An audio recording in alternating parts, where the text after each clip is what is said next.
하나님의 말씀 함께 보시겠습니다. 오늘 우리에게 주시는 하나님의 말씀은 창세기 2장 7절 말씀과 히브리서 4장 12절 말씀입니다. 먼저 창세기 2장 7절 말씀 봉독하도록 하겠습니다. 여호와 하나님이 땅의 흙으로 사람을 지으시고 생기를 그 코에 불어넣으시니 사람이 생명이 되니라. 다음은 히브리서 4장 12절 말씀입니다. 하나님의 말씀은 살아있고 활력이 있어 좌우에 날선 어떤 검보다도 예리하여 혼과 영과 및 관절과 골수를 찔러 쪼개기까지 하며 또 마음의 생각과 뜻을 판단하나니. 아멘.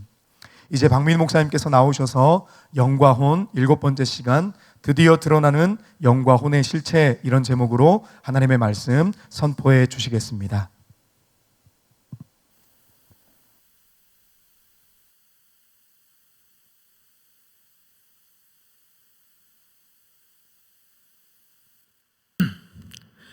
반갑습니다. 네, 주일 열린 예배에 함께 하시는 우리 성도님들 예수님의 이름으로 환영하고 축복합니다. 날씨가 매우 이렇게 무더워졌어요. 그죠? 얼마 전까지만 해도 이렇게 추웠는데 어느 순간 갑자기 여름이 와버렸는데요. 건강 유의하시고, 이 여름에 제일 시원한 곳은 커피숍이 아니라 교회입니다. 교회. 그래서 주중에도 시간 되시는 분들은 교회에 오셔서 이렇게 말씀도 읽고 또 기도하고 하시면 좋을 것 같아요. 그리고 여름이 되면은 꼭 챙겨야 될 것이 있습니다. 뭐냐면 오히려 겨울보다 여름에 여러분이 겉옷을 챙겨서 교회에 오셔야 돼요. 주일 예배나 사사모나 어떤 예배에 참석할 때 얇은 겉옷을 꼭 챙겨 오셔서 너무 춥지 않도록, 그래서 여름에 강아지도 걸리지 않는다는, 감기에 걸리지 않도록 조심하시길 바랍니다. 네. 소리가 약간 뭐랄까요? 제가 듣기엔 제가 먹먹한데 제 목소리가 먹먹한가요? 여러분도 먹먹하게 들리죠? 좀 평소하고 다르게. 네, 아마 습도도 높고 여러 가지. 네, 제가 이런 소리에 전혀 민감하지 않는 사람인데 제가 이렇게 느끼는 것은 여러분도 느낀다는 생각이 들어서 그렇게 말씀했는데요. 한번 방송팀이 잘 잡아주실 거예요. 먹먹함이 조금 빠졌어요. 네, 감사합니다. 계속 빼주시길 바랍니다. 네, 오늘은 창세기 2장 7절과 히브리서 4장 12절 말씀으로 영과 혼 7번째 시간, 드디어 드러나는 영과 혼의 실체라는 제목으로 하나님의 말씀을 전하도록 하겠습니다. 지난 시간부터 영과 혼에 대한 시리즈 설교의 본론 부분인 세 번째 평생 궁금해했던 영과 혼에 대해서 나누고 있는데요. 그래서 지난 시간에는 두 가지를 먼저 살펴봤습니다. 첫 번째가 최초의 힌트예요. 담임 목사님께서 사람의 영과 혼에 대해서 처음 연구를 시작하실 때 하나님은 영이시고 동물은 혼만 가지고 있다. 사람은 영과 혼을 가지고 있다.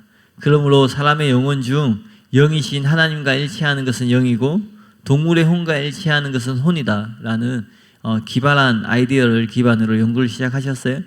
그런데 이를 기반으로 연구를 시작하셨는데 변수를 발견하게 됩니다. 그게 두 번째 최대의 걸림돌인데, 고린도전서 14장 2절에 보면 방언으로 말하는 자는 사람에게 하지 아니하고 하나님께 하나니 이는 알아듣는 자가 없고 영으로 비밀을 말함이라 라는 말씀에 보면은 이 영으로 비밀을 말함이라 라는 문구 때문에 담임 목사님이 이 말씀을 읽을 때 숨이 막히는 느낌이 들었다고 해요. 그래서 절망감에 빠지셨다고 했습니다. 왜냐하면 영으로 비밀을 말한다라는 이 말의 의미를 이때까지는 혼은 모르는 것을 영은 알고 있다라는 뜻으로 이해하셨기 때문에 그래요.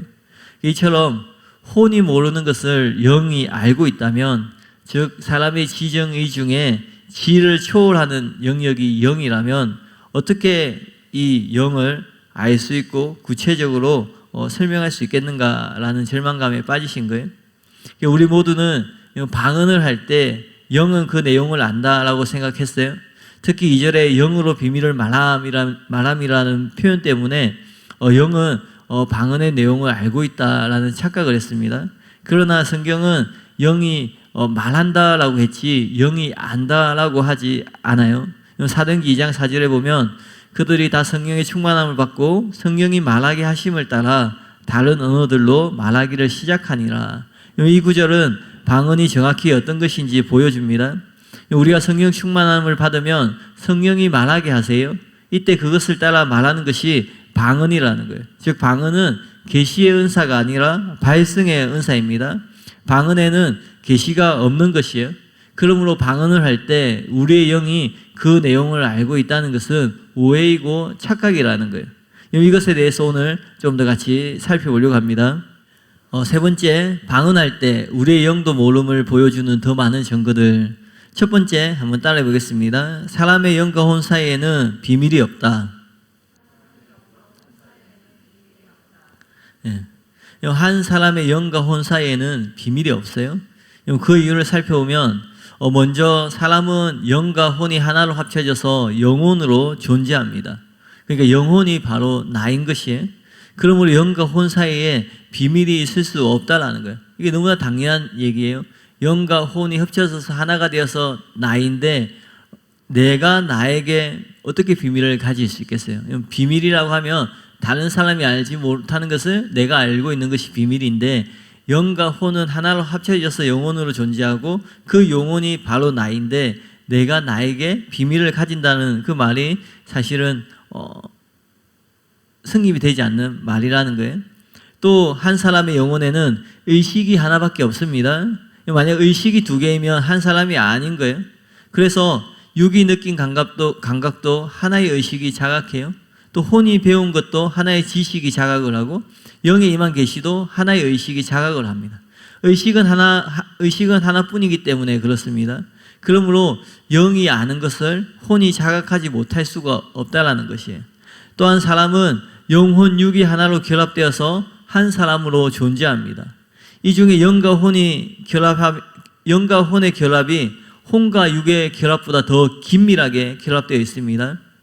그렇기 때문에 사람을 셋으로 구분할 때는 영, 혼, 육으로 구분하고 만약에 사람을 둘로 구분한다면 영혼, 육체 이렇게 구분을 해요. 심지어 사람이 죽는 순간에는 영혼과 육체가 분리돼요. 그럴 때에도 영과 혼은 분리되지 않습니다. 여기는 혼과 몸보다 영과 혼이 훨씬 밀접한 관계에 있다는 것을 보여준다는 거예요. 그러니까 생각해 보세요. 육이 느끼는 오감이 있습니다. 통증이든 감각이 있죠. 그것을 감지할 때 혼이 즉시 인지를 해요. 여러분의 손가락이 문 틈에 끼었는데 이 육체는 아파하는데 혼이 몰라가지고 가만히 있지 않죠. 끼자마자 바로 이렇게 하면 손을 빼게 되죠. 그렇게 해서 육체가 느끼는 것을 동시에 혼이 감지를 해요. 근데 하물며 이 영이 무엇을 하는데 혼이 모를 리가 없다라는 거예요. 왜냐하면 혼과 육체가 이렇게 연관되어 있는 것보다 혼과 영이 훨씬 긴밀한 관계로 연결되어 있기 때문에 그렇습니다. 그렇기 때문에 방언으로 기도할 때에 혼이 모르는 것을 영만 알고 있다는 것은 맞지 않다라는 거예요. 또 두 번째, 경험상 영이 깨닫는 것을 바로 혼이 인지를 해요. 우리가 성경을 보고 또 설교를 듣고 기도하거나 찬양하면 마치 방언을 할 때처럼 영이 서서히 활성화가 됩니다. 그래서 지혜와 계시의 영이신 성령님으로부터 지혜나 계시가 우리의 영에 임하게 됩니다. 여러분이 그런 감동을 받을 때가 있죠. 여러분 기도할 때, 어떤 문제를 두고 기도할 때 우리는 모든 방법을 다 동원하고 이것은 방법이 없다라고 생각했는데 하나님께서 어떤 영감을 주셔가지고 어떻게 해결하면 되겠다, 어떻게 방법을 찾으면 되겠다, 그런 어떤 영적인 체험을 할 때가 있습니다. 그럴 때 그 계시가 영에 임하게 된다라는 거예요. 근데 이때 그 계시가 영만 알고 있고 혼은 모르고 있나요? 그렇지 않다라는 거예요. 혼이 동시에 그것을 인식해요. 이게 저와 여러분이 신앙생활을 하면서 실제로 경험하는 것입니다. 그렇기 때문에 이것이 우리의 경험이 영과 혼 사이에 비밀이 없다는 것을 분명히 보여준다는 거예요. 한 걸음 더 나아가서 우리의 영의 감동만 와도 바로 혼이 느껴요. 방금 얘기한 것처럼 직접적인 계시가 아니더라도 어떤 느낌이나 하나님 주시는 그런 감동이 있을 때에도 느낍니다. 근데 어떻게 영이 알고 기도하는 것을 혼이 모를 수 있겠습니까? 이것은 간단하지만 결정적인 증거가 될 수 있습니다. 그러므로 방언을 할 때 우리의 영이 그 뜻을 알고 있는 것이 아니라는 거예요. 또 세 번째로 예언을 위한 계시가 영에 임할 때 혼도 그것을 안다라는 거예요. 고린도전서 14장에서 바울은 주로 방언과 예언을 다루고 있습니다. 이 중에 방언은 하나님께 말하는 것이에요. 하나님만 알아들으면 되는 거예요. 그래서 뜻을 가르쳐 주지 않기 때문에 영이 알 수가 없습니다. 반면에 예언은 사람에게 말하는 것입니다. 성령님께서 예언하는 사람의 영에 예언할 내용을 가르쳐 주세요. 그래서 예언이 가능한 것이에요. 그러므로 방언과 예언 모두 성령에 의해서 말하는 것인데, 방언은 모르는 상태에서 말하는 은사이고 예언은 알고 말하는 은사다, 이렇게 정리할 수 있다는 거예요. 또 중요한 것은 이것이에요. 예언이 어디에 임하나요? 예언이 우리의 영에 임합니다. 왜냐하면 사람은 영을 통해서 하나님과 교통하기 때문에 그렇습니다. 그런데 영에 임한 예언적 계시를 혼이 모를까요? 당연히 안다라는 거예요. 만약에 혼이 모른다면 어떻게 예언 사역을 할 수 있겠어요? 영에 알려진 것이 즉각 혼에 알려지기 때문에 예언 사역이 가능하다는 거죠. 중요한 것은 영이 아는 것이 혼에게 알려진다라는 것입니다. 그러므로 방언할 때 중요한 것은 영이 아는 것이 혼에 알려진다라는 거예요. 그러면 만약에 방언을 할 때 영이 무엇인가 알고 있다면 우리가 방언을 할 때 방언 통역이 필요할까요? 네, 필요 없을 거예요. 근데 우리가 방언을 할 때 방언 통역 사역을 받습니다. 왜 그래요? 혼이 몰라서 그런 거예요. 과연 근데 혼이 왜 모를까요? 왜냐하면 영도 모르기 때문에 혼도 모른다라는 거예요. 그러므로 방언할 때 그 영이 그 내용을 알고 있는 것이 아니라는 거예요. 또 네 번째로 성령으로 기도할 때 영에 임한 기도 제목이 혼에 동시에 알려집니다. 우리가 기도할 때 성령으로 기도해야 됩니다. 유다서 1장 20절에 보면 사랑하는 자들아 너희는 너희의 지극히 거룩한 믿음 위에 자신을 세우며 성령으로 기도하며 라고 말하고 있습니다. 그러면 성령으로 기도한다는 것은 구체적으로 어떤 것일까요? 성령으로 기도한다는 것은 크게 두 가지인데, 하나는 기도해야 할 것이 성령에 의해서 우리의 영에 깊이 깨달아져서 하는 기도예요.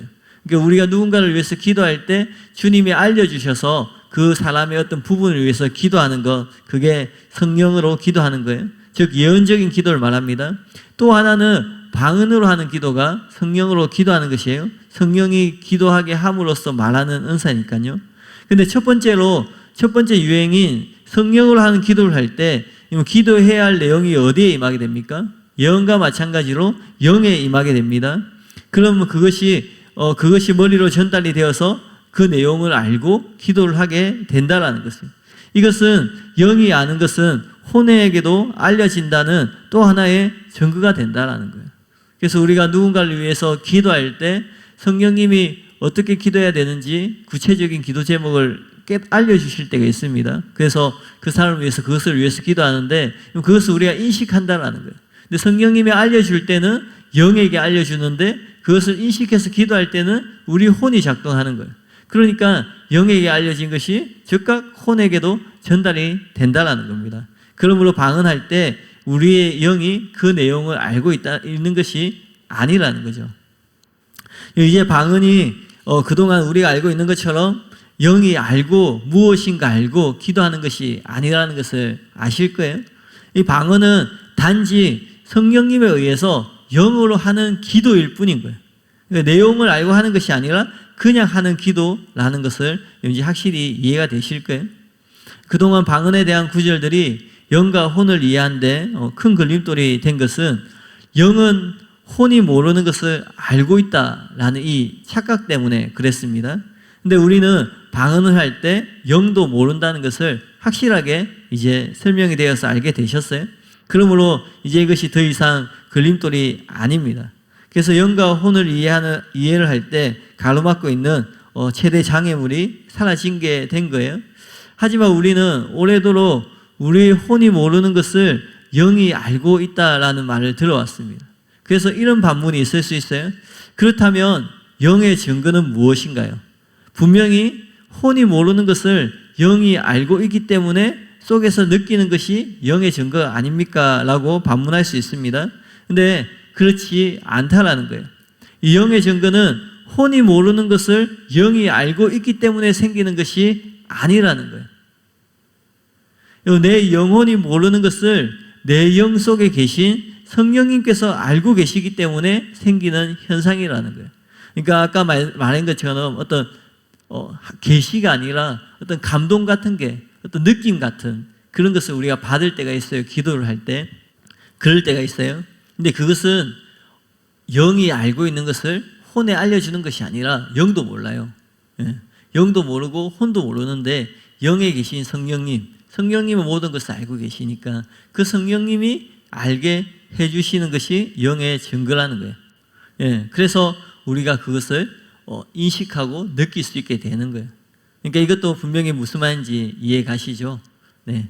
그래서 오늘은 세 번째로 결정적인 힌트를 나눌 텐데요. 이 부분을 좀 일부분 설명하고 또 다음 주에 설명할 텐데, 처음에 담임 목사님께서도 고린도전서 14장 2절을 방금 여러분에게 설명해 드린 것처럼 이해하지 못하셨어요. 그런데 고민하시면서 이 구절에 대한 과도기적인 해석을 하는데 성공하였고, 처음 힌트를 기반으로 한 해석이 유효하게 되었어요. 그리고 그것을 섬세하게 발전시켜서 영과 혼에 대한 해석을 완성시켜 나갔습니다. 자료를 전부 뽑아서 분류를 마쳤고, 이제 원고를 작성해서 설교만 하시면 되는 그런 일만 남게 된 거예요. 이제 영과 혼에 대해서 알게 되었고, 이제 설명할 수 있게 되었다, 설교할 수 있게 된 그런 상황이 되었어요. 근데 그 당시 담임 목사님께서는 영과 혼에 대한 직접적인 구절들은 물론이고 관련 있는 수많은 성경 구절에 대한 주석을 다 읽고 섭렵한 상태였어요. 그러나 영과 혼은 성경 전체에서도 가장 어려운 주제이기 때문에 만전을 기해야겠다고 생각하셨어요. 그래서 더 많은 자료를 찾기 위해서 인터넷을 검색하셨습니다. 영과 혼의 차이 또는 영과 혼 육 이런 단어로 검색을 해서 인터넷에 올라와 있는 주요한 자료를 모두 읽기 시작하셨어요. 그리고는 그것을 읽고 충격을 받으셨어요. 왜냐하면 주석에서 읽는 것보다 훨씬 더 많은 혼란스러운 주장들이 있었기 때문입니다. 상당한 어떤 주장들은 매우 혼탁하고 위험하고 심지어는 이단성까지 있어 보였어요. 그것을 보고 담임 목사님 갑자기 자신감이 떨어지셨어요. 왜냐하면 내가 깨달은 것도 정확한 해석이 아니라 그저 설득력이 있는 주장 중에 하나에 불과한 것은 아닐까 하는 의구심이 생겼기 때문에 그렇습니다. 영이 무엇이고 혼이 무엇인지 정확하게 규명하는 것이 불가능한 일처럼 느껴지셨어요. 모든 것이 다시 원점으로 돌아가는 느낌이 드셨습니다. 이런 불안감 때문에 담임 목사님께서 그동안 완전히 제쳐두었던 자료도 제고하게 되셨어요. 그것은 수십 년 전에 읽은 간증인데 그 내용이 심히 기이했고 또 성경적인지 아닌지 분별하는 것 자체가 불가능한 간증이었어요. 그래서 담임 목사님께서도 처음부터 이 영과 혼에 대한 설교를 준비하실 때 제외시켰던 간증이었습니다. 그러나 불안해진 담임 목사님께서는 그 간증을 다시 꺼내게 되셨어요. 근데 그 간증에서 전혀 예상치 못한 결정적인 힌트를 얻게 되신 거예요. 그 후에 영과 혼 연구에 박차를 가한 결과 하나님의 은혜로 드디어 영과 혼이 무엇인지 정확하게 이해할 수 있게 되셨습니다. 여러분도 아시겠지만 담임 목사님께서는 교리를 체험 위에 세우면 안 된다는 확고한 신념을 가지고 계세요. 맞습니다. 교리는 철두철미하게 성경 말씀에 근거해야 됩니다. 물론 담임 목사님께서 오래전에 쓰신 달림줄에 보면 특별한 노하우, 인간으로서 한계를 인정하십시오라는 글이 나오는데 이런 내용이 있어요. 소경가도 같은 저의 손을 잡고 하나님께서 성경을 바르게 이해하게 하기 위해 끝으로 하신 일은 저를 포함한 모든 신학자들과 목회자들의 인간으로서의 한계를 인정하고 검증된 하나님의 사람들에게 성령님께서 이 부분 저 부분 내려주신 정확한 계시들, 특별 계시가 아닌 조명적인 계시들에 주목하게 하신 것이었습니다. 많은 사람들이 성경을 이해하는 것과 계시는 아무런 상관이 없다고 생각합니다. 그러나 계시는 성경을 가장 바르게 이해하는 방법 중 하나입니다. 조금만 깊이 생각해 보아도 성령께로부터 오는 계시가 성경에 대한 가장 믿을 만한 빛을 던져줄 수 있다는 것을 알 수 있습니다. 우리는 모두 전지하지 않으며 부분적으로만 압니다. 아무리 지식이 많아도 성경을 잘못 해석할 수 있고 잘못 견해를 가질 수 있습니다. 반면에 성령님은 전지하십니다. 때문에 성령님이 주시는 환상이나 입신 경험에는 그것이 정확히 성령께로부터 온 것인 경우 그 안에 완전한 지식을 가지신 성령님의 관점이 담겨 있습니다. 성령님은 진리의 영이시며 성경의 진정한 저자이십니다. 따라서 그것은 성경에 대한 가장 순수하고 완전한 이해력과 분별력을 얻을 수 있는 영적인 보고가 될 수 있습니다.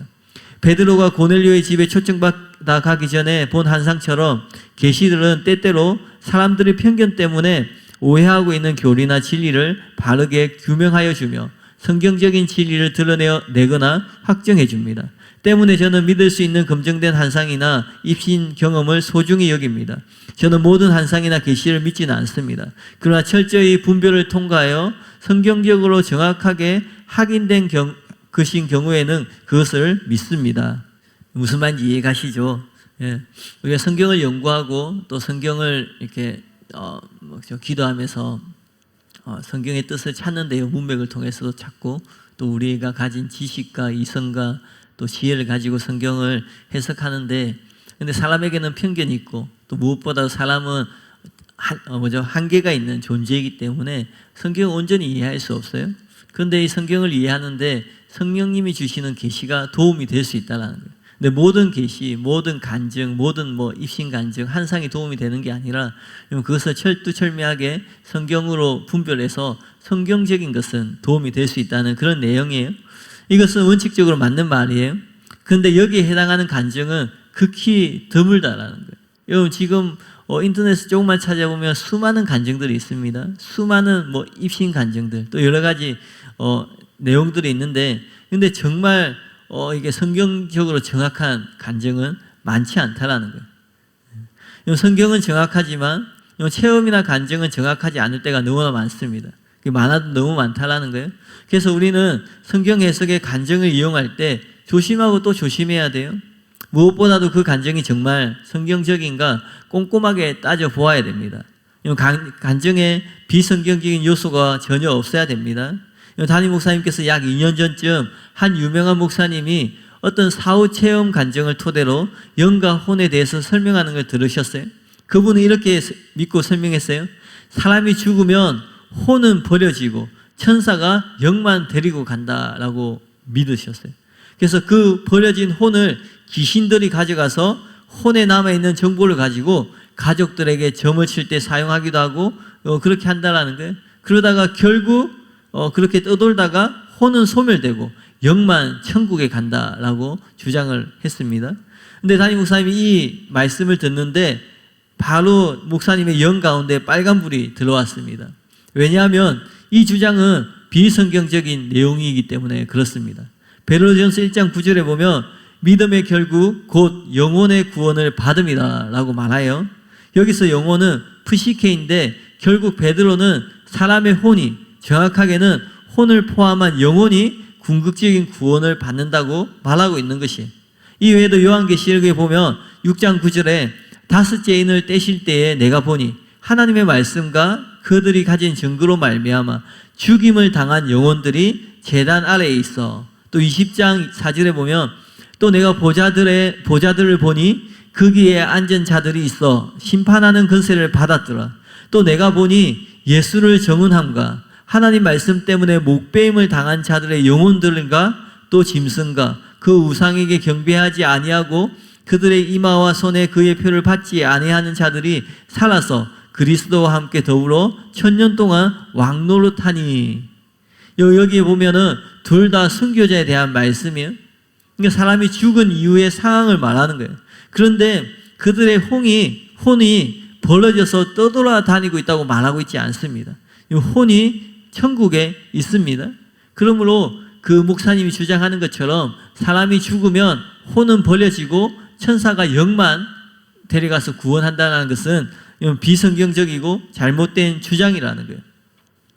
여기처럼 간증이 아무리 정확하고 또 신비하고 그럴듯해 보이고 대단해 보인다 할지라도 성경과 일치하지 않으면 그 어떤 간증이라 할지라도 즉각 버려야 될 것이에요.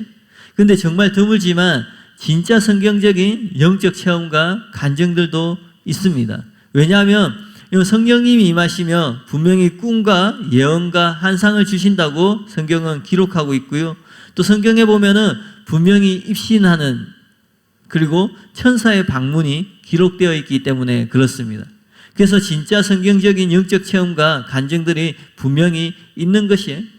그것들은 진리를 이해하고 분별하는데 결정적인 도움이 되기도 합니다. 베드로가 그 경험한 환상처럼 그렇습니다. 오늘 여러분에게 소개하고자 하는 간증이 바로 그런 간증이라는 거예요. 어떤 간증인지 궁금하시죠? 이 간증을 설명하기 위해서 이렇게 앞에 서두로 이렇게 많이 설명을 해드리는데요. 바로 찰스 헌터의 간증입니다. 내용이 짧은데 한번 들어보세요.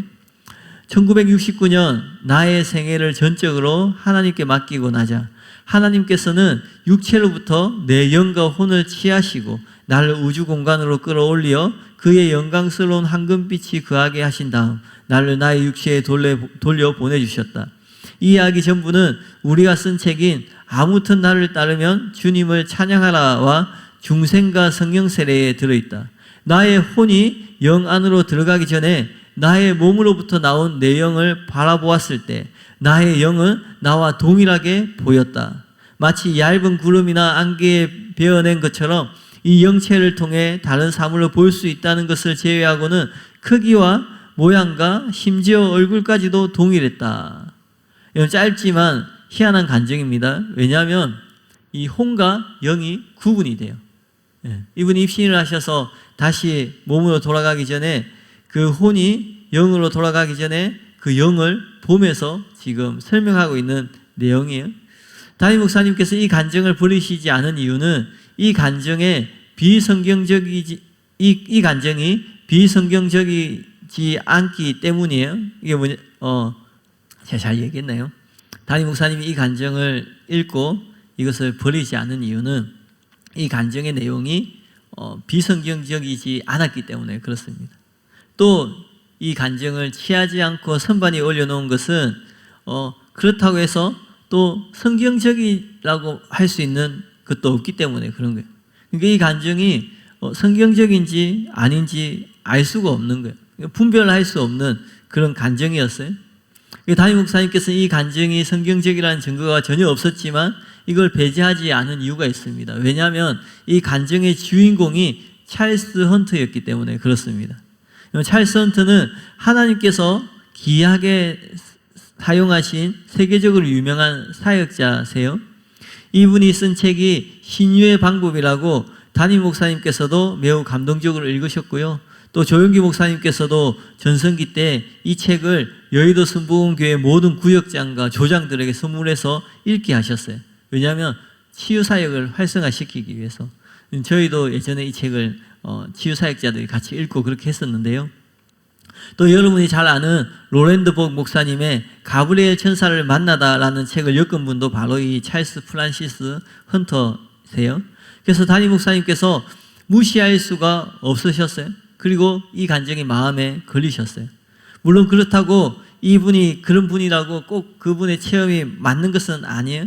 근데 만약에 이 간증이 맞다면, 이 지금 간증의 내용이 맞다면 담임 목사님이 영과 혼에 대해서 가지고 있는 해석이 틀린 것이 되는 거예요. 그러니까 담임 목사님이 어떤 해석을 가지고 있냐면 영과 혼 모두 지정의가 있다. 사람이 영과 혼이 결합되어서 영혼으로 존재하는 것처럼 사람 안에는 신적인 지정의가 있고 또 동물적인 지정의가 있는데 이게 두 개 합쳐서 하나의 연합된 지정의로 존재한다라고 해석을 하셨잖아요. 예. 그 첫 번째 힌트를 가지고 그렇게 해서 해석을 해서 이렇게 한 거예요. 왜냐하면 이 영과 혼을 설명할 때 가장 난간이 지정이에요. 그러니까 감정과 뭐 그런 걸 느끼잖아요. 분냄, 한함, 기쁨 그런 것들을 느낄 때 하나님은 영이신데 하나님이 그런 감정이 있으시죠. 성경에 보면 하나님 기뻐하시고 또 하나님이 화내시고 그러시잖아요. 근데 하나님은 영으로 존재하시니까 그 감정이 영으로 느끼시는 거예요. 근데 동물은 영이 없어요. 육체와 혼이 있어요. 근데 동물도 기뻐하고 좋아하죠. 강아지들 꼬리치면서 좋아하죠. 또 강아지도 이빨 드러내면서 화를 내죠. 근데 이 강아지는 어디에서 그걸 느껴요? 지정의를? 혼에서 느끼는 거예요. 그러니까 이 지정의는 혼에 속한 것인가, 영에 속한 것인가, 이게 분별하기 힘든 거예요. 근데 담임 목사님이 첫 번째 힌트로 하나님은 영이시고 동물은 혼만 있다. 그래서 사람은 근데 영과 혼으로 존재한다. 그래서 사람의 영은 하나님에 해당되는 부분을, 영적인 것을 설명하면 사람의 영의 해석을 할 수 있을 것이고, 또 동물의 혼적인 것과 일치하는 것을 살펴보면 사람의 혼을 설명할 수 있을 것이다. 근데 이 지정의가 걸리는데, 이 지정의는 두 군데 다 있다. 그래서 영과 혼이 결합해서 영혼으로 존재하는 것처럼 지정의도 신적인 게 있고 또 동물적인 게 있는데, 이 두 가지가 결합해서 하고 있는 것이다. 그래서 신적인 지정의는 우리가 도덕적인 것, 그래서 하나님 앞에 심판을 받는 그런 것들, 그리고 혼적인 지정의는 하나님께 심판받지 않는 동물들이 느끼는 것들, 그렇게 지난 시간에 그렇게 설명해 드렸잖아요. 근데 만약에 이 찰스 프란시스 헌터 이분의 간증이 맞다면 이 목사님 주장이 틀리는 거예요. 왜냐하면 지금 영과 혼이 구분이 됐는데 누가 인식을 하고 있냐면 혼이 영을 보고 인식하고 있는 거예요. 그러니까 영과 혼이 서로 보면서 영이 혼이 보이고 혼이 영이 보이고 그런 것이 아니라, 이 입신 가운데서 돌아가기 전에 영과 혼이 분리되는 특이한 경험을 하셨는데, 근데 이 찰스 헌터 이 목사님이 그 혼으로 영을 보고 있는 거예요. 그러니까 담임 목사님의 주장이 맞지 않는 게 되는 거죠. 예. 그렇게 되면 어떻게 돼요? 주석뿐만 아니라 인터넷에 있는 온갖 자료를 다 찾아서 섭렵해서 다 정리하고 고생하고 연구해서 그것을 설교해요. 책으로 내요. 그래서 사람들을 설득하고 사람들이 그렇구나 이해할 수 있어요. 그런데 나중에 천국에 가면 뭐예요? 이게 진리가 아닌 게 되는 거죠. 예. 그래서 그냥 무시하고 넘어가려고 했지만 이게 무시할 수 없는 그런 내용인 거예요. 그래서 이 책을 가지고 비서실로 가서 그 간증을 소리내어서 읽기 시작하셨어요. 그리고 간증의 내용에 대해서 말하는데 그 순간 갑자기 말씀의 은사가 작동하기 시작하셨어요. 마치 성경이 계시적으로 깨달아지는 것처럼 이 간증에 대해서도 계속 계시적인 깨달음이 부어졌습니다. 그러면서 처음으로 이 간증이 성경적인 것일 수도 있겠다라는 생각을 하게 되신 거예요. 그러니까 그동안 목사님이 생각하신 영과 혼에 대한 그게 틀렸다라는 것을 인식하신 거죠. 그리고 그 다음날 점심시간에 또 김옥경 목사님과 비서 목사님과 함께 어제 깨달은 것에 대해서 또 나누셨어요. 또 나누는데 그때 또 명료하게, 모든 것이 명료하게 깨닫게 되셨습니다. 그러니까 어제 깨달은 것을 훨씬 능가하는 선명한 깨달음을 받게 되셨어요. 그래서 영과 혼을 마치 눈으로 보는 것처럼 선명하게 이해할 수 있게 되셨습니다. 동시에 바로 이거다라는 성령의 내적 증거를 강하게 느끼셨어요.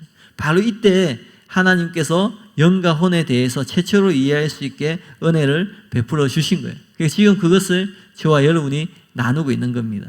그래서 앞에 최초의 힌트와 여러 가지 또 그 설명을 들었을 때도 그럴듯하고 이해가 되지만, 이제부터 듣는 내용을 들으시면 더 분명하게 이해할 수 있습니다. 네 번째로 성령님이 주신 계시적인 해석, 담임 목사님께서 깨달은 영과 혼을 여러분이 쉽게 이해할 수 있도록 오늘은 먼저 이틀에 걸쳐서 갑자기 계시적으로 깨닫게 된 것을 소개해드리고 다음 시간에 더 자세한 설명을 하도록 하겠습니다. 담임 목사님께서는 지금은 그렇지 않으시지만 이전에는 입시 간증을 참 좋아하셨어요. 그래서 입신에 대한 책을 모두 읽고 간증들도 모두 거의 들으셨어요. 그러나 이런 간증은 처음이었어요. 입신할 때 보통 영혼이 몸에서 빠져나갑니다. 그리고 그 자신의 몸을 보게 돼요. 그러나 찰스 헌터 목사님의 경우는 특이하게도 영과 혼이 서로 분리됩니다. 그리고 몸에서 영만 빠져나가고 혼은 남아서 몸에 빠져나간 영을 보게 된 거예요. 이전에 듣지도 보지도 못한 굉장히 특이한 체험을 찰스 헌터 목사님이 하신 거예요. 성경은 분명히 영과 혼을 구분해서 영과 혼이라고 얘기해요. 그래서 영과 할 때 과가 파이로 두 개에서 구분을 분명히 시키고 있습니다. 영과 혼은 서로 분리될 수 있습니다. 그러나 교계의 대세인 이분설은 영과 혼을 똑같은 것으로 하나로 봅니다. 하나이기 때문에 분리가 될 수 없어요. 근데 찰스 헌터 목사님은 자신의 영과 혼이 분리되는 것을 경험했습니다. 그러면 이 간증은 이분설이 아니라 삼분설이 옳다는 것을 또 실제로 보여주는 진귀한 간증입니다. 또 우리가 이 간증에서 주목해야 될 것이 있는데 뭐냐면 영과 혼이 분리되었을 때 의식이 어디에 있느냐는 거죠. 영과 혼이 분리되었는데 의식이 영이 아니라 혼에 있다는 것이에요. 정말 이상해요. 왜냐하면 우리는 영의 의식이 없다고 한 번도 생각해 본 적이 없습니다. 우리의 생각에는 오히려 영의 의식이 있을 것만 같습니다. 왜냐하면 영이 더 중요한 존재이기 때문에 그래요. 그런데 지금 이 헌트 목사님의 간증에 의하면 영은 목통이 되었어요. 목통이 되었어요. 그리고는 혼의 자의식이 있었다는 것이 분명하죠. 그러니까 이것을 볼 때 이상할 수밖에 없는 것이에요. 그러나 곰곰이 생각해 보면 이것은 굉장히 성경적인 것임을 알 수 있습니다. 왜냐하면 동물은 혼과 육으로 구성되어 있습니다. 근데 동물이 자의식이 있습니다. 어디에 있습니까? 혼에 있습니다. 그런데 성경은 사람이 동물처럼 살아있는 혼이 되었다라고 말하고 있습니다. 생명이 살아있는 혼이라고 설명해 드렸죠. 그래서 동물처럼 사람의 자의식도 혼에 있다고 보는 것이 당연하다는 거예요. 이것이 오히려 이상한 것이 아니라 성경적이라고 말할 수 있습니다. 그런데 혼에 자의식이 있으면 또 다른 자의식이 필요가 없다는 거죠. 의식은 하나만 있으면 되니까요. 자의식은 하나로 족하기 때문에 그렇습니다. 사람은 한 명인데 영과 혼에 모두 의식이 있어서 영과 혼이 서로 다른 생각을 한다고 생각해 보세요. 영과 혼이 다른 말을 하고 다른 행동을 하고 다른 사고를 한다면 그것은 한 인격이라고 할 수 없을 거예요. 한 사람 안에 두 개 이상의 인격이 있는 것이 됩니다. 그리고 어떻게 그것을 한 사람이라고 할 수 있겠어요? 두 인격이 있으니까 두 사람이라고 얘기해야 되겠죠. 그러므로 영과 혼이 분리되었을 때 둘 중에 하나에만 의식이 있어야 한다는 것은 논리적으로 맞는 말입니다. 따라서 혼에 의식이 있다는 것은 이상한 것이 아니라 오히려 이 간증이 진짜라는 증거가 될 수 있다는 거예요. 특별히 이 간증은 영혼, 육 중 가장 중요한 것은 영인데, 분명히 영이 가장 중요한데 왜 창세기 2장 7절에서는 사람을 살아있는 영이 아니라 살아있는 혼이 되었다라고 말했는지 그 이유를 충분히 이해할 수 있게 해주는 간증이라는 거예요. 창세기 2장 7절에 보면 여호와 하나님이 땅의 흙으로 사람을 지으시고 생기를 그 코에 불어넣으시니 사람이 생명이 되니라 라고 나옵니다. 이것은 그 전에 이 생명은 하이네페시인데 그 전에 동물에게 먼저 사용한 표현입니다. 창세기 1장 20절 21절에 보면 하나님이 이르시되 물들은 생물 하이네페시 살아있는 혼을 번성하게 하라. 땅 위에 하늘의 궁창에는 새가 날으라 하시고 하나님이 큰 바다 짐승들과 물에서 번성하여 움직이는 모든 생물 이것도 살아있는 혼을 그 종류대로 날개 있는 모든 새를 그 종류대로 창조하시니 하나님이 보시기에 좋았더라. 사람보다 동물이 먼저 살아있는 혼을 가지고 있었어요. 그리고 그 동물들은 혼의 의식이 있어서 활동하며 살았어요. 그 후에 하나님은 사람을 지으시고 동물처럼 살아있는 혼이 되게 하셨어요. 그러니 사람의 의식이 어디에 있겠습니까? 당연히 혼에 있다라는 거예요. 계속 들어보시면 지금 제가 억지 부리지 않는다는 것을 알 수 있을 거예요. 네, 지금 계속 억지 부리는 것 같죠? 네. 근데 혼에 있는 것이 당연해요. 이처럼 사람의 혼에 자의식이 있다는 것은 우리의 경험과도 일치합니다. 육에서 오는 오감이 있습니다. 근데 무엇인가 느낄 때 몸만 느끼는 것이 아니라 그것을 혼이 동시에 즉각 느낍니다. 방금 전에 말씀드린 것처럼 우리가 여기 물건을 떨어뜨려서 발등 위에 떨어졌는데 그걸 동시에 혼이 느끼죠. 예. 몸이 무엇을 인식하면 혼이 바로 그것을 인식합니다. 영이 작동할 때도 마찬가지예요. 영이 무엇인가 느끼면 혼도 바로 느낍니다. 우리의 몸과 마찬가지로 영에도 고유한 기능들이 있습니다. 그리고 혼이 영 속에 들어가면 그 영이 작동을 하게 됩니다. 그때 육이 느끼는 것을 혼이 인식하듯이 영이 느끼는 것을 혼이 동시에 인식한다는 거예요. 이처럼 몸이나 영이 느끼는 것을 혼이 동시에 접수하고 종합해서 그것에 반응하며 살아가는 것이에요. 이런 방식으로 우리는 정신세계는 물론이고 물질세계 또 영적인 세계에 반응하면서 살아간다는 거예요. 이런 우리의 경험을 볼 때 사람은 영과 혼과 몸 모두를 통해 정보를 얻을 수 있으나 이것들을 전부 인식하고 반응하게 하는 의식은 하나뿐임을 알 수 있습니다. 그리고 그것이 혼에 있음을 알 수 있어요. 우리가 간증 같은 것을 보면은 입신을 하게 되었을 때 그 육체는 남아있고 영이 갔을 때 그 육체의 어떤 고통을 가했을 때 반응하지 않습니다. 왜냐하면 혼이 육체에 돌아와야지 인식을 하기 때문에 그런 거예요. 영도 마찬가지인 거예요. 영과 혼이 분리되었을 때 영은 반응하지 않습니다. 혼이 영과 결합이 되었을 때 영이 기능을 하게 된다라는 거예요. 이게 무슨 말인지 이건 이해 가시죠? 이처럼 몸이나 영이 느끼는 것을 혼이 얘기했네요. 사람에게는 자의식은 하나뿐입니다. 육과 혼과 영에 각각 있는 것이 아니라 혼에만 의식이 있어요.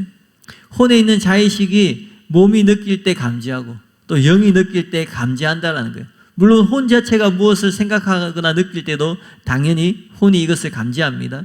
그리고 혼의 또 다른 기능인 지정의를 사용해서 판단해요. 그 결정을 내립니다. 또 반응하면서 살아가요. 그래서 성경이 사람이 생명, 즉 살아있는 혼이 되었다라고 말씀했다라는 거예요. 그러면 창세기 2장 7절은 아담에게 영이 없었다거나 혼이 영보다 중요하다고 말하고 있는 것이 결코 아니라는 거예요.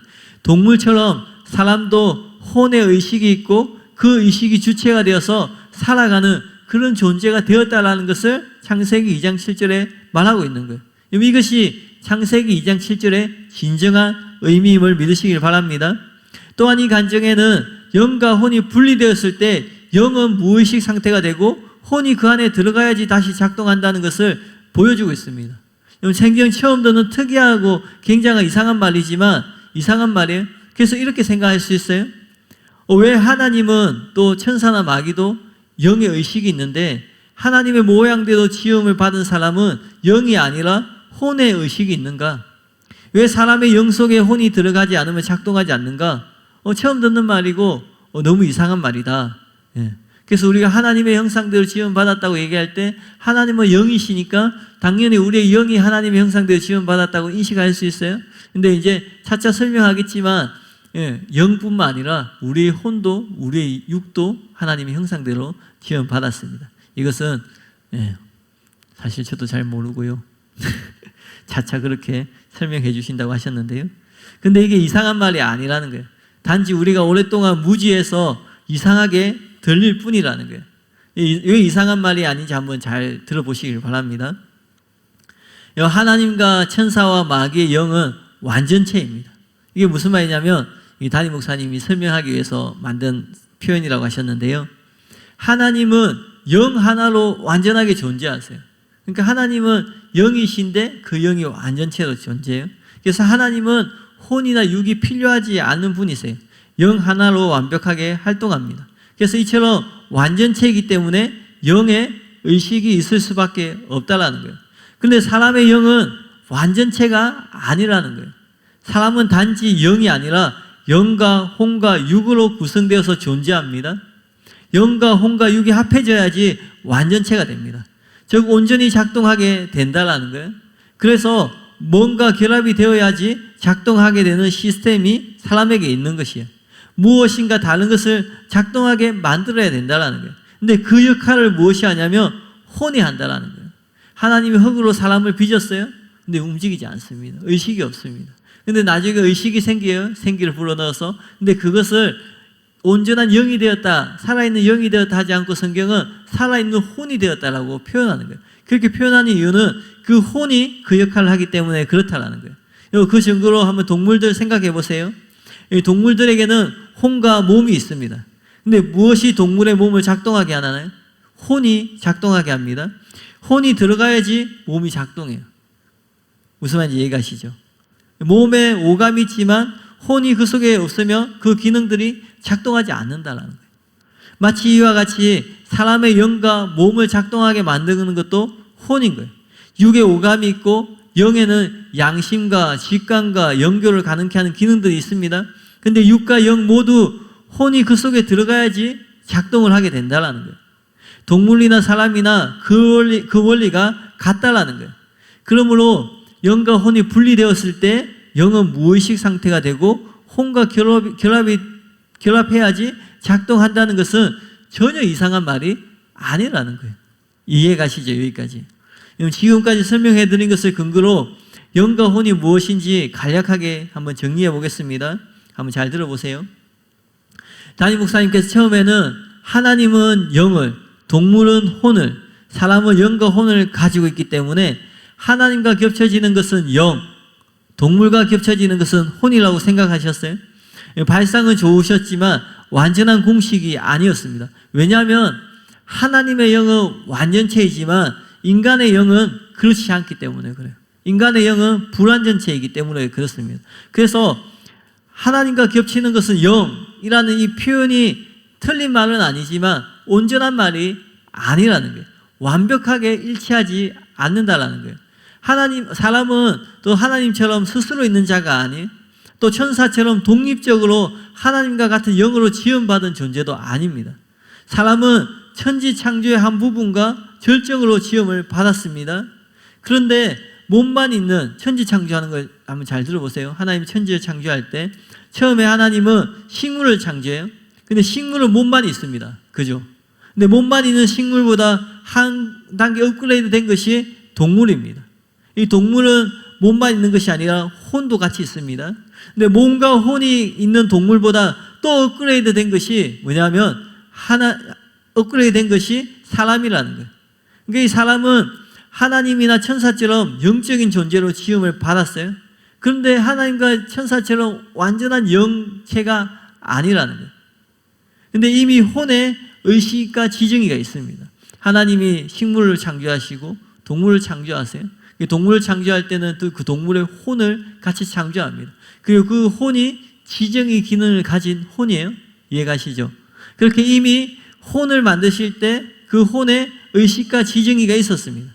즉 동물을 창조할 때 의식과 지정의가 있는 혼의 설계가 끝났다는 거예요. 그것을 다시 설계하거나 만들 필요가 없는 거예요. 그래서 그것을 제외하고 설계해서 만든 것이 사람의 영이에요. 이것이 하나님이나 천사의 영과 사람의 영이 온전히 일치하지 않는 이유라는 거예요. 사람을 창조할 때 육체를 만들고 영과 혼을 만드셨는데 근데 이 영을 만들 때 혼은 이미 만들어져서 그 기능들이 있는 거예요. 설계가 된 거예요. 하나님께서 그 하나님의 완벽한 지혜로 또 지식으로 그렇게 동물을 만들 때 설계를 했어요. 근데 이 사람은 동물하고 다른 존재예요. 또 사람은 천사나 하나님과 또 다른 존재예요. 이 사람을 만들 때 이 영을 설계할 때 이미 혼이 가지고 있는 그 기능들을 설계할 필요가 없다라는 거예요. 무슨 말인지 이해 가시죠? 네. 그래서 사람의 영은 홀로 작동하는 완전체가 아니라 혼과 합해져야지 작동한다라는 것이 이상하지 않다라는 거죠. 네. 한편 동물과 사람의 혼은 수준 차이는 있지만 대부분 서로 겹칩니다. 대부분 겹쳐요. 그래서 영보다 혼의 구성 요소가 무엇인지 더 쉽게 알 수 있습니다. 왜냐하면 동물의 혼의 구성 요소를 보면은 그 답이 나오기 때문에 그렇습니다. 그럼 동물의 혼에는 무엇이 있을까요? 먼저 동물도 자의식을 갖고 있습니다. 그러므로 자의식, 그것이 바로 혼의 요소 중에 하나라는 것을 알 수 있어요. 또한 차원은 다르지만 동물에게도 지정의가 있습니다. 우리가 영과 혼을 연구할 때 가장 혼란스러웠던 부분이 바로 이 부분이었어요. 어떤 사람은 지정의를 영의 요소로 보고 또 어떤 사람은 이 지정의를 혼의 요소라고 생각을 해요. 그래서 담임 목사님 이것을 함께 정리를 해서 혼적인 것도 있고 영적인 것도 있다 그렇게 생각하셨어요. 그래서 이 지정의를 혼에 넣어도 완벽하지 않고 영에 넣어도 완벽하지 않고 혼란스럽습니다. 왜냐하면 동물도 지정의를 가지고 있으므로 혼에 넣어야 하는 것이 맞는 것 같기도 하고 또 하나님도 지정의를 가지고 계시기 때문에 영에 넣어야 맞는 것 같기도 하기 때문에 그렇습니다. 그래서 이 지정의에 대해서 설명을 하려고 하니까 이 혼과 영을 구별하는 것이 혼란스럽게 되고 또 이것이 오리무중으로 빠지게 되는 거예요. 그러나 비로소 우리는 분명히 알 수 있습니다. 뭐냐면 지정의는 혼의 구성 요소라는 거예요. 그 이유가 무엇인지 아세요? 왜냐하면 하나님의 영은 완전체이기 때문에 그렇다라는 거예요. 그래서 지정의가 영의 요소일 수밖에 없으신 거예요. 하나님은 영이시고 영으로만 존재하시는데 그 영이 완전체인 거예요. 혼과 육이 필요하지 않은 분이세요. 그렇기 때문에 지정의가 당연히 영에 있는 것이에요. 근데 사람의 영은 하나님의 영과 같은 완전체가 아닌 거예요. 물론 사람의 혼은 동물과 같은 면에서 동물의 혼처럼 완전체예요. 그러나 하나님처럼 영으로 작동해야 하는 영혼이라는 측면에서 보면 불완전한 존재라는 거예요. 그래서 영과 혼이 서로 결합해야지 하나님이나 천사의 영처럼 완전체가 됩니다.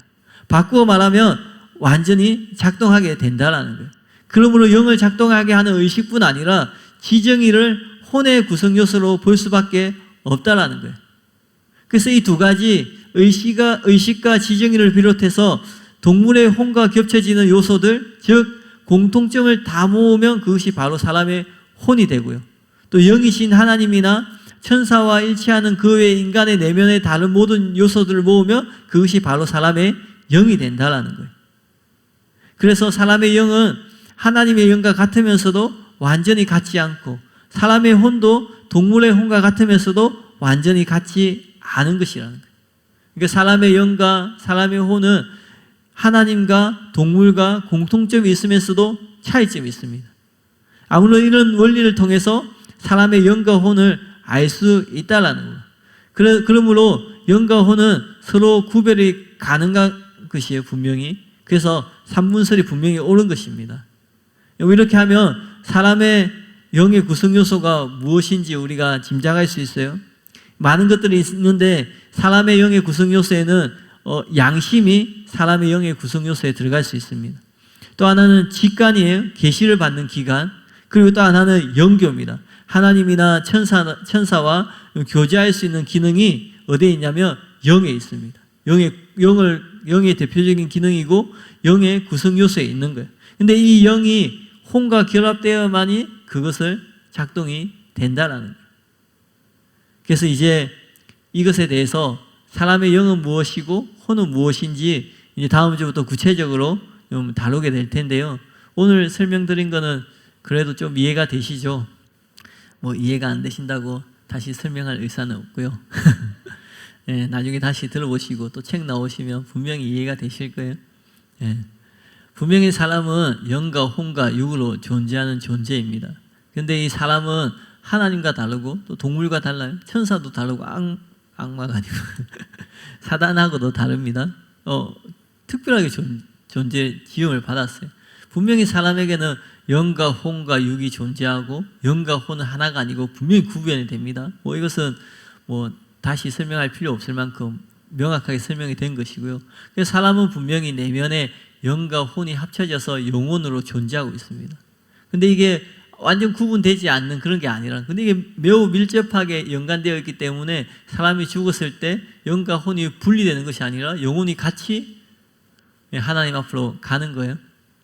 다음 주에 또 더 자세히 설명을 하겠지만, 근데 이 영과 혼이 분명한 특징이 있는데, 근데 하나님에 속한 것은 영, 동물에게 속한 것은 혼, 이렇게 구분하면 할 수 있는데, 중요한 것은 지정인 거예요. 의식하는 거, 인식하는 거. 무엇이 느끼는 건가? 하나님은 영이신데 온전히 느끼시고 감정도 가지고 계시고 의지도 있으시고, 근데 동물은 영이 없고 혼만 있는데 똑같은 기능을 하는 거예요. 그러니까 이게 어디에 속한 것인가? 영에 속한 기능인가? 혼에 속한 기능인가? 그게 헷갈리는 거예요. 이게 설명하기도 그렇고. 그런데 분명한 것은 혼에 속한 기능이라는 거예요. 근데 이 힌트를 어디서 얻었냐면 아까 그 간증에서 담임 목사님께서 찾으셨다라는 거예요. 영과 혼이 구분되었을 때 영이 인식하는 것이 아니라 혼이 인식하고, 영은 그냥 형체만 있는 거예요. 그 간증에 나오는 것처럼 마치 구름처럼 안개처럼 이렇게 보니까 얼굴도 내 얼굴이고 내 모양인데 아무 의식이 없는, 그러니까 혼에 분명한 의식이 있다라는 거죠. 근데 우리가 생각할 때 영, 혼, 육 중에 가장 중요한 것은 영이 아닌가? 하나님과 교통하는 것도 분명히 영인데, 근데 어떻게 의식이 혼에만 있을 수 있는가? 그렇게 생각할 수 있다는 거죠. 이게 사실은 의식이 영에 없다라는 것은 한 번도 생각해 본 적이 없는, 그 누구도 생각한 적이 없는 내용인 거예요. 근데 이게 이상한 것이 아니라는 거예요. 성경을 살펴보면 방금 조금 설명해 드렸지만 창세기 2장 7절에 나오는 것처럼 사람이 완전히 창조가 되었을 때 생영이라고 했는데 그것은 살아있는 영이 아니라 살아있는 혼이라고 설명한 이유도 분명히 여기 이유가 있는 거예요. 그리고 짧게 잠시 설명했지만 하나님이 천지를 창조하실 때 그냥 창조한 것이 아니라 단계적으로 창조를 하셨어요. 그리고 나중에 목사님이 얘기하신다고 하셨는데 이 우주 창조, 천지 만물을 창조한 가장 절정이 사람을 창조하는 것이고 결국은 나중에 최후의 심판에서도 마지막에도 그 새하늘과 새 땅 그 마지막 절정에 이르기까지 사람을 위한 이 사람이 그 절정의 중심이 되는 거잖아요. 그렇게 된다고 이제 말씀하셨는데 그래서 하나님이 식물을 만들고 그 다음에 식물보다 업그레이드된 동물을 만들고 또 동물보다 업그레이드된 사람을 만들었는데 이 만드는 과정에서 하나님께서 동물을 만들 때 혼 가운데 지정의와 의식을 가진 기능을 설계하신 거예요. 혼이 그런 기능을 가지게 한 거죠. 근데 사람을 만들 때 새롭게 해서 사람은 동물과 다른 혼, 그런 지정의나 의식이 없는 혼을 만들고 또 영은 거기에다가 새롭게 기능을 넣어서 만든 것이 아니라는 거예요. 이게 자연스러운 설명이 될 수 있다는 거예요. 좀 더 들어보시면 더 쉽게 이해할 수 있습니다. 네. 네, 뭐 저도 굉장히 똑똑해서 이해하는 게 아니라서 여러분도 분명히 이해할 수 있습니다. 네. 오늘은 여기까지 내용을 나누었고요. 제가 여러 교육자들 중에 특혜를 누리고 있습니다. 그게 뭐냐면 이 담임 목사의 말씀을 단지 귀로만 듣지 않는, 네.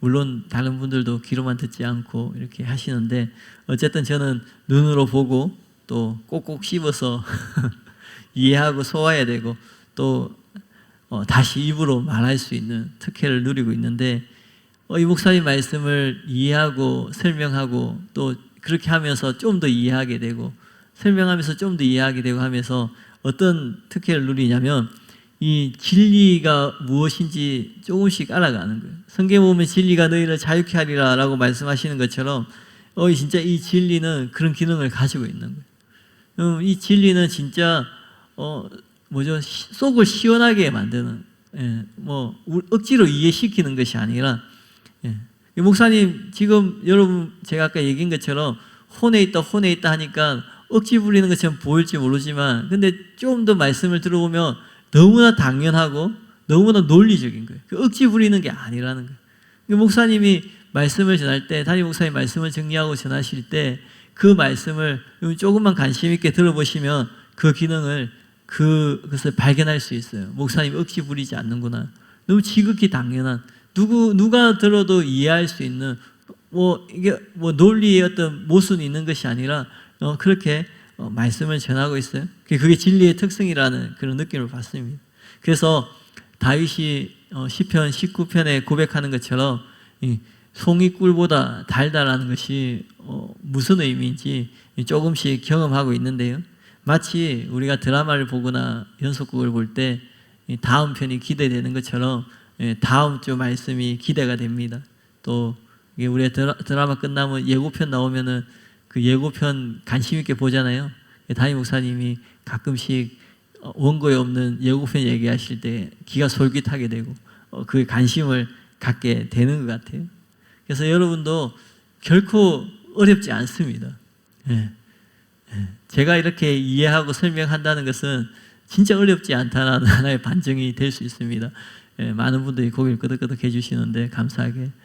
그래서 여러분도 충분히 이해할 수 있고 충분히 이 말씀을 이렇게 먹고 할 수 있다라는 거. 그래서 스펀지가 마치 물을 이렇게 흡수하는 것처럼 이 말씀을 쭉쭉 빨아들이셔서 그리고 그 말씀이 여러분의 영에 마음에 또 자양분이 되어서 여러분 믿음이 쑥쑥 자라가시기를 진심으로 바랍니다.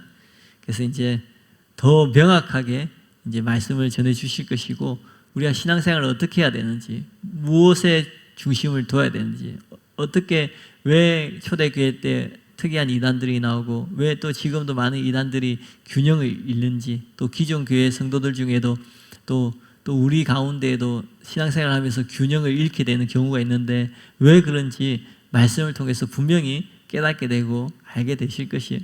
그래서 여러분이 균형 잡힌 그래서 진짜 하나님께서 원하시는, 하나님께서 우리가 마지막 때에 우리의 영과 혼과 육이 온전히 보존되기를 바란다고 말씀하신 그 말씀이 무슨 의미인지 우리가 깨닫게 될 것이고, 또 저와 여러분이 그렇게 신앙생활을 하게 될 줄 믿습니다.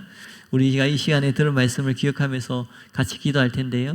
그리고 아프리카 선교팀을 위해서 여러분 계속 기도해 주시길 바랍니다. 또 너무나 중요한 사역들을 감당하고 계시는데 지치지 않도록 날마다 하나님 새 힘을 부어주시고, 또 하나님께서 은혜를 부어주셔서 늘 앞서 행하시는, 생각하지 못하였던 난간에 부딪힐 수도 있고 어려움을 당할 수도 있지만 늘 그 모든 상황을 아시고 그 모든 형편을 아시는 주님 의지함으로 그 난간을 이겨내고, 그래서 우리가 생각하고 예상했던 것보다 더 좋은 하나님의 은혜, 또 하나님의 예비하심을 발견하는 그런 전도 여행이 될 수 있도록 여러분 중보해 주시길 바랍니다.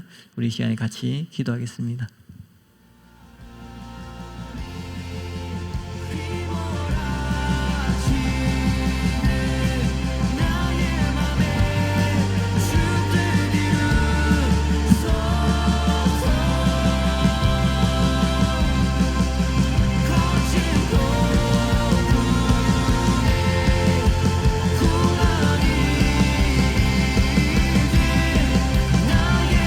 하나님 감사합니다.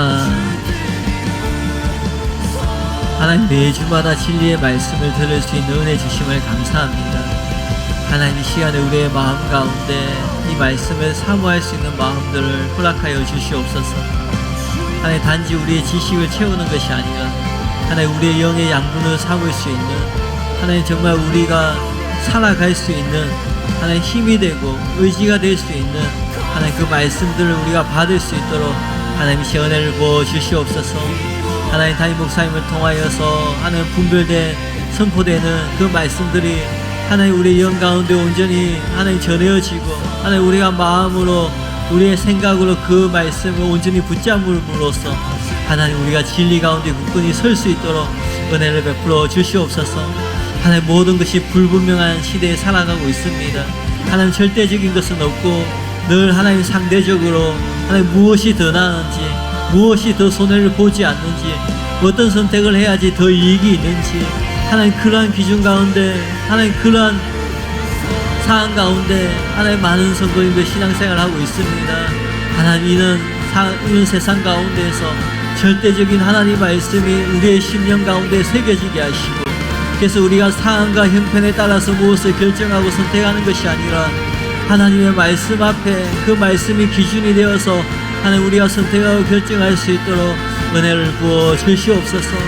하나님 우리의 변화하는 상황으로 인하여서 기뻐하고 또 혹은 좌절하는 것이 아니라 하나님 영원하신 주님의 말씀 가운데 굳게 섬으로써 그 말씀 안에서 기뻐하며 그 말씀 안에서 평안을 누리며 그 말씀 안에서 하나님 진정한 자유를 누리는 사랑하는 성도님들 될 수 있도록 하나님 역사하여 주시옵소서. 하나님 우리의 모든 사정과 형편을 누구보다 가장 잘 알고 계신 주님, 이 시간에 진리의 영으로 이 시간에 성령이 함께해 주시고 임마누엘 하나님 함께해 주셔서 하나님 우리의 삶 가운데 우리가 가지고 있는 하나님 기도하고 있는 여러 가지 기도 제목들, 결정해야 되는 상황들, 풀어야 되는 관계들, 여러 가지 하는 그 모든 것 가운데 주님께서 인도하여 주셔서 정말 하나님께서 원하시는, 하나님께서 기뻐하시는 선택을 할 수 있도록 은혜를 베풀어 주시옵소서. 하나님 우리는 온전히 알지 못함을, 하나님 내가 많은 것을 알고 내가 모든 것을 아는 것처럼 생각할지라도 결코 그렇지 않음을 고백합니다. 내가 모든 경우의 수를 안다고 생각하지만 하나님 우리의 생각보다 크시고 우리의 생각을 너머에 계신 하나님을 바라보며 주님을 기억하며 나아갑니다. 하나님 정말 하나님 사면이 막혀있는 절망적인 상황 가운데에서도 하늘을 우러러 주님을 바라볼 수 있도록, 하늘로부터 임하는 하나님 구원의 주를 바라볼 수 있도록 하나님 은혜를 부어주시고 하나님 역사하여 주시옵소서. 하나님 우리가 스스로 우리의 힘으로 우리의 능력으로 무엇을 할 수 없음을 고백하오니 주님 은혜를 베풀어 주시고 주님 함께하여 주셔서 주님의 은혜로 말미암아 살아가는 자들 될 수 있도록 주님 역사해 주시고 하나님 함께하여 주시옵소서. 하나님 이 시간에 아프리카 선교팀을 위해서 기도합니다. 진성호 목사님과 베이노 목사님과 허대니 목사님 가운데 주님 함께해 주시고 은혜를 부어 주시옵소서. 하나님 그 모든 사정과 형편을 아시는 하나님, 하나님께서 모든 난간 가운데 지혜를 부어 주시고 하나님 모든 상황 가운데서 헤쳐나갈 수 있는 하나님 지혜와 용기를 부어 주시고 그래서 하나님을 더 깊이 경험하고 더 놀라운 하나님 은혜를 경험하는 하나님 전도 여행이 될 수 있도록 하나님 역사하여 주시옵소서.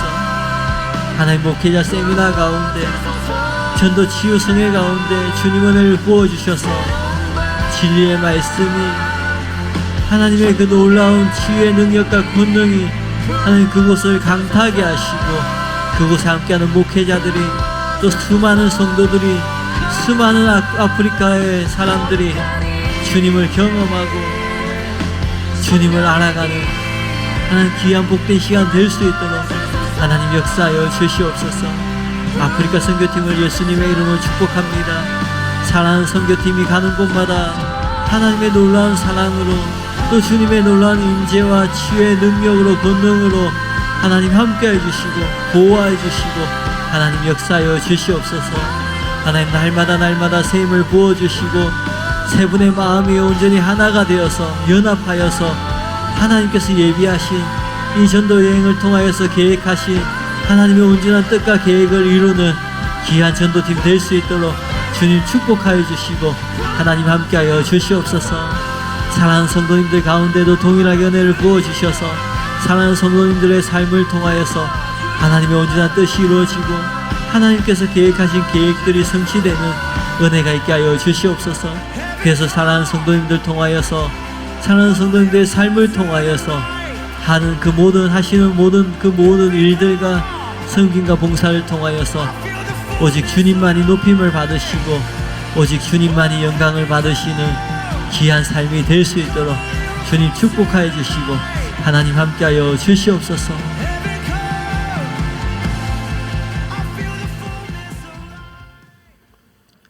이 모든 말씀을 살아계신 예수님의 이름으로 기도하였습니다. 아멘.